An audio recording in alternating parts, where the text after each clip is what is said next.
spotlight back of our favorite restaurant, Pascone's Ristorante, true authentic Italian, back with Chef Will. Welcome back. Well, thank you, Tyler. It's a pleasure to be back. Yeah, we've got the monthly special. We've got to tell everybody all about it. Something completely different for me and maybe for them as well. What are we going to try? Yeah, we haven't had this one in quite a while. This is a nice 12-ounce milk-fed veal chop, and we're going to do that Milanese style. So what that means is we're going to do it with a little bit of fresh salad, little tomatoes, a little bit of lemon juice, nice little butter sauce, and we're going to pan fry it with a little bit of clarified butter and a little bit of olive oil. Sounds delicious to me. All right, let's get started. Grab a little bit of the clear butter. Now what we do is we start with the clear butter, and the reason why we clarify butter and we don't use any other butter is that clarified butter gets up to 500 degrees, which is really appropriate for this. We use an 83% fat butter, which is really good. It's really rich, and you don't need much of it. So we're going to add the veal chop to that. Wow, I've never seen a veal look so large. I mean, that takes up the entire pan. Yeah, and what this is we've taken the chop. This is a nice center cut chop, and we've taken it and we've pounded it out. In French, this is called paillard, which means flat and round. So we've turned this into like a paillard style. Now what we're going to do is you're going to see me go like this. I don't even need to use my hands. And what we're doing is just making sure there's no hot spots that get in the pan. Now, if you can see this a little bit on the edge, let me see if I can get it up there. It starts to brown. When it starts to brown lightly, that's when we turn it over. We're going to give it a little swirl. Keep swirling it.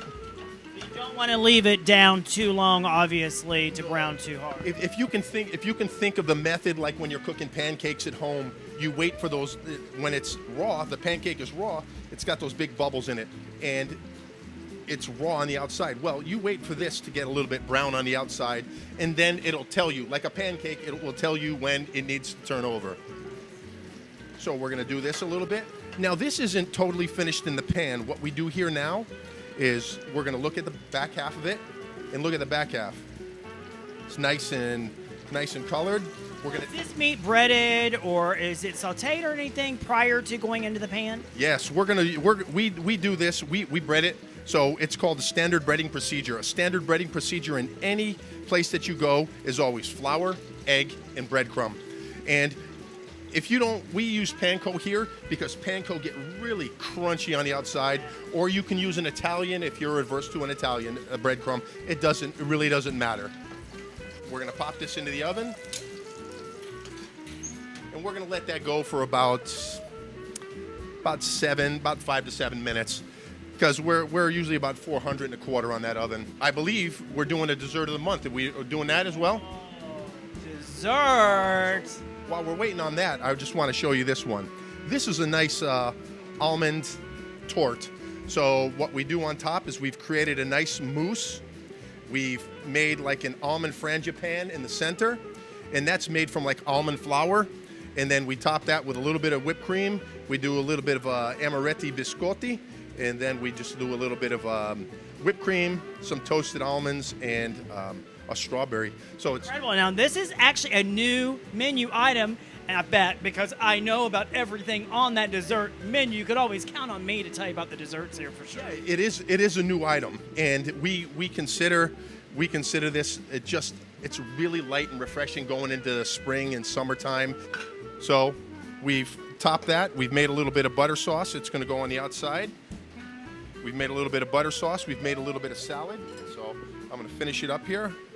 A little bit of extra virgin olive oil from Pugliese. A little bit of fresh lemon juice. I always like to use fresh lemon juice because it's just so refreshing.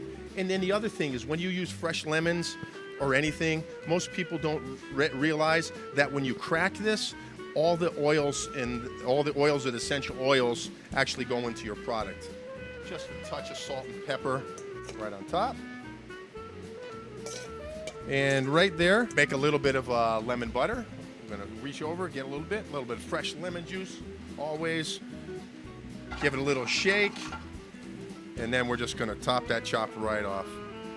There we go. Voila, the monthly special right here, Pascone's Ristorante. Spotlight, back to you.